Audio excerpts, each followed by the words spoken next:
So hi hello friends, welcome to my new blog. मी श्लोका तुम्हा सगळ्यांचं स्वागत करते माझ्या नवीन एका ब्लॉगमध्ये. तर आता दिवसभराची आंघोळ नाही केली, तर आता आंघोळ करून घेऊया, केस धुऊया खूप दिवसानंतर. आणि क्लिनिक प्लस आणलेलं आहे पप्पानी. तर चला जाऊया, आंघोळी करून नंतर मग भेटूया तुम्हाला. आत्ता झाले संध्याकाळची वेळ, बघू शकता किती भारी वाटतंय वातावरण. पण काल ह्याच्यापेक्षा जर जास्त वाईल्ड झालं होतं वातावरण.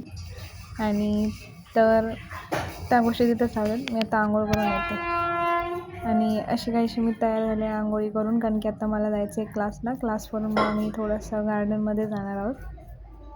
आणि केस वगैरे धुवलेत आणि चेहरा बघू शकता फुटल्यासारखा झाला. तर पप्पा आणि आम्ही दोघांनी अशी काहीशी तयारी केली. मी जाणार क्लासला, पप्पा जातील गार्डनला आणि नंतरला मग मी तिथून गार्डनला येईन. आणि हे असं संध्याकाळचं बाहेर मस्त वाटतंय. आणि मग मी आता बॅग वगैरे लावली, आम्ही चाललो.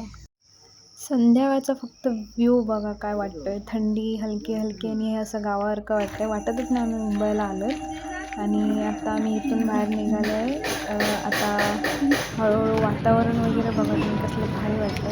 आणि मग मी आले इथे क्लासला. तिथे पण तिने मला स्वतःहूनच प्रॅक्टिस वगैरे करायला सांगितली. मला सगळं डोक्यावरून गेल्यानंतर ती थोड्या वेळासाठी जात होती. आणि नंतरला मग आमच्या इथे बाजूला शिव मंदिर आहे, तिथे मंदिराचे पाया वगैरे पडले आणि गेले गार्डनमध्ये. पण पप्पा होते तिकडे. आणि मग तिकडे जाऊन पप्पांना घेतलं, जरा मी 4-5 फेऱ्या मारल्या ग्राउंडच्या. आणि मग आम्ही गेलो घरी. आणि बघून कसलं भारी वातावरण आहे. रात्री संध्याकाळची मुलं वगैरे खेळतात. तर पप्पांना आवडतं, कारण की घरात बसून कोणी नाही, फक्त पप्पा तेवढंच.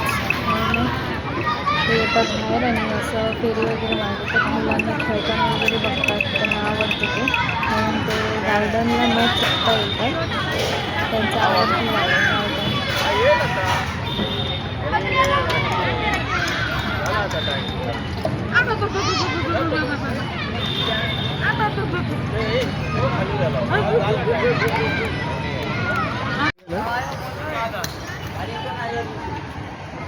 आणि हा असा काही सगळं एन्जॉय करून आम्ही आलो घरी. आणि घरी आल्यावरती मी पडले दुसऱ्या दिवशी आजारी.